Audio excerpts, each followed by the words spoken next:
À Cocody, le stade d'Angré a abrité la 3e édition du Cross des droits humains organisé par Amnesty International Côte d'Ivoire. Plus de 500 participants ont répondu présents pour cette activité sportive et citoyenne placée sous les signes de l'inclusion. C'était le samedi 30 mai 2026. Cette année, Amnesty célèbre ses 65 ans.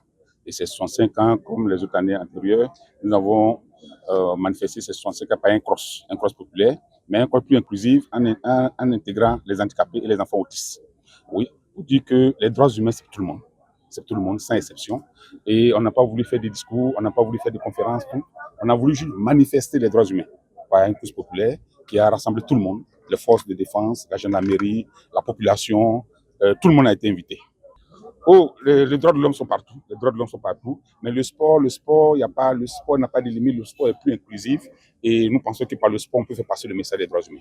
Quelles sont les associations, forces de défense et de sécurité, personnes en situation de handicap, enfants autistes et simples citoyens ont pris part à cette mobilisation en faveur du respect des droits humains?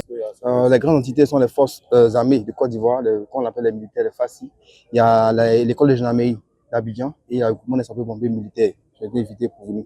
L'innovation cette année? L'innovation, c'est l'inclusion.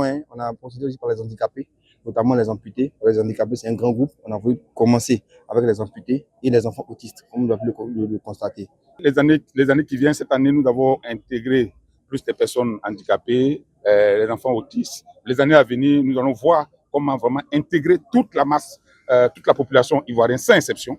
C'est par le cross, on célèbre les droits humains et on rappelle qu'à tout instant, à tout moment, il faut mettre les droits humains au centre de notre vie.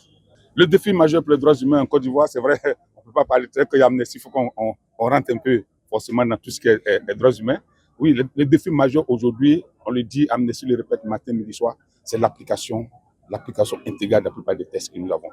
Nous avons fait beaucoup d'évolutions, nous avons légiféré beaucoup, mais le grand défi, c'est pour tout le monde, c'est pas seulement pour une partie de la population, autant pour les dirigeants, autant que pour la population, parce que en légiférant ces textes, le gouvernant se dit voilà ce qu'il faut pour mon pays. Mais le défi reste dans l'application. Il n'est pas dans l'application, nous tous ensemble nous allons réfléchir et nous allons trouver la bonne formule. À l'issue des différentes épreuves, plusieurs participants ont été récompensés, mais au-delà des distinctions, l'organisation rappelle que le principal défi demeure l'application effective des lois relatives aux droits humains.